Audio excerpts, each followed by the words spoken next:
Hello बच्चों, आज जो कहानी मैं आपको सुनाने जा रही हूँ उसका टाइटल है सोच विचार कर काम करें। गेहूं के खेत की मेड़ पर अमरूद का एक पेड़ था। उसी पेड़ पर चंपा गिलहरी रहा करती थी। अमरूद और गेहूं के दाने खाते खाते एक जगह रहते रहते चंपा ऊब गई। उसने सोचा कि कुछ दिनों के लिए अपनी सहेली के पास चलना चाहिए। चंपा की सहेली नीरा नाम की एक गिलहरी थी। वह शहर में रहती थी। शहर में एक बहुत बड़ा विद्यालय था। वहीं नीरा रहा करती थी। विद्यालय खूब बड़ा था। उसमें तरह तरह के पेड़ लगे थे। खूब घास और फुलवारी लगी थी। नीरा बड़े आराम से एक पेड़ से दूसरे पेड़ पर फुदकती रहती, हरी हरी घास में घूमती रहती थी। चंपा चलते चलते नीरा के यहाँ पहुंची। नीरा अपनी सहेली को देखकर खुशी से भर उठी। उसने अपनी लंबी पूंछ जोर जोर से हिलाकर दौड़कर उसका स्वागत किया। दोनों सहेलियां नीम की छाया में बैठी बैठी देर तक बातें करती रहीं। दोनों अपने अपने सुख दुख की आप बीती बताने लगी। सहसा नीरा को ध्यान आया कि उसने अपनी सहेली से कुछ खाने की बात तो पूछी ही नहीं। अरे, मैं तो बातों में भूल ही गई कि तुम भूखी होगी। मैं अभी जाकर तुम्हारे लिए खाना लाती हूँ, नीरा ने कहा और वह खाना लेने दौड़ पड़ी। विद्यालय में लड़कियां तरह तरह की चीजें खाती थीं। उसकी कुछ बची हुई चीजें वहां उसे मिल जाती थीं।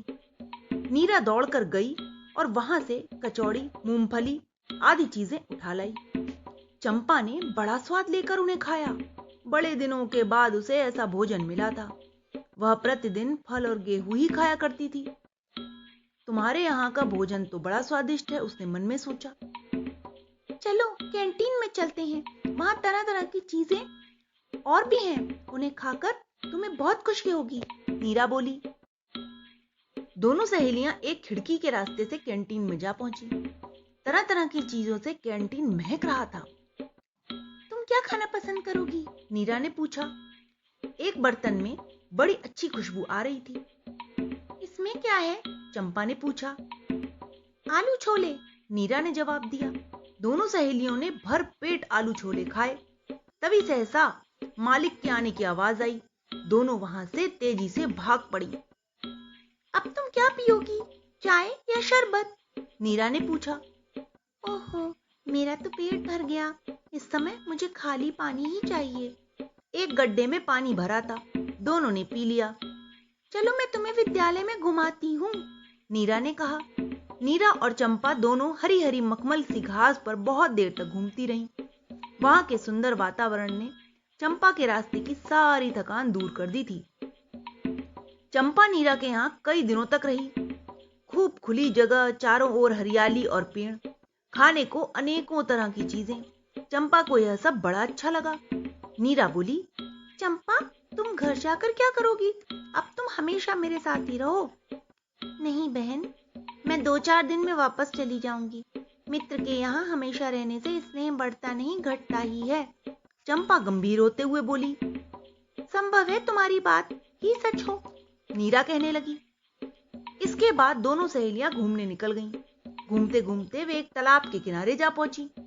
चंपा और नीरा तालाब के पास की झाड़ियों में छिपकर बैठ गईं। चंपा को तालाब बड़ा ही अच्छा लगा। उसने इससे पहले कभी तालाब नहीं देखा था। तालाब में कुछ लड़कियां खेल रही थीं, कुछ नाव चला रही थीं। चंपा बड़े ध्यान से देखती रही। चलो हम भी तालाब में नाव चलाएंगे, चंपा कहने लगी। फिर तुरंत दौड़कर तालाब के किनारे जा पहुंची। अरे रुको, रुको तो सही, कहती हुई नीरा उसके पीछे दौड़ी। चंपा तुम यहाँ अभी नई नहीं हो, तुम्हें पता नहीं है यह तालाब बहुत गहरा है, इससे आगे मत जाओ, नीरा ने उसे बहुत समझाया। अरे तुम तो बड़ी डरती हो, चलो किनारे पर ही थोड़ा सा नहाते हैं, चंपा ने कहा और तुरंत तालाब में उतर पड़ी। पर यह क्या, झपाक आवाज हुई और चंपा तालाब में डूबने लगी। अब वह सहायता के लिए जोर जोर से चिल्लाने लगी। चंपा की यह स्थिति देखकर नीरा पहले तो सकपका गई, किंतु तुरंत सहायता के लिए दौड़ी। उसने जल्दी से एक शहतीर का लंबा टुकड़ा उठाया और तालाब के किनारे फेंका। सहयोगवश वह टुकड़ा चंपा के पास जाकर गिरा। पानी में डूबती उतरती चंपा तुरंत शहतीर के टुकड़े पर चढ़ गई और दौड़कर तालाब के किनारे आ गई। चंपा अपनी करतूत पर बड़ी शर्मिंदा थी। वह हाथ जोड़कर नीरा से बोली, बहन, मुझे माफ कर दो। तुम्हारी बात ना मानकर मैंने बड़ी भयंकर भूल की है। यदि तुम समय पर मेरी सहायता न करती तो आज मैं डूब ही जाती। नीरा बोली, भगवान को बहुत बहुत धन्यवाद कि तुम बच गई, नहीं तो सोचो आज मेरी क्या स्थिति होती। हमें सोच समझकर काम करना चाहिए। अपने से जो ज्यादा अनुभव रखता हो उसकी बात पर विचार करना चाहिए। उसके कहने के अनुसार काम करना चाहिए। जो उतावली में थोड़े से लाभ में आकर काम करता है वह बाद में दुखी पाता है।